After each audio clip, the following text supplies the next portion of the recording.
पितु पुत्र कौ गृहस्थ मंगल गृहस्थ गोटे सुंदर कहले भर्तृ तो गोटे सुंदर भाव में कहते सानंदम सदनम सुताश्च बुधय कांता प्रियालापिनी इच्छा पूर्ति धरम सुजोषिति रति स्वज्ञा परा सेवका मिष्टान्नम शिवपूजनम प्रतिदिनम मिष्टान्न पालम गृहे साधु संघ उपासते च सततम धन्यो गृहस्थाश्रम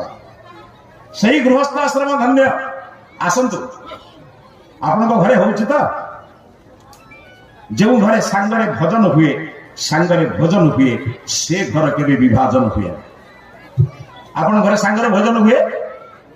सांगरे भजन हुए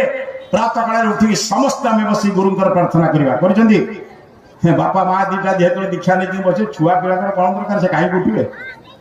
मो कथा बुझन ना आया धन्य आपण को अन्न खाइबे।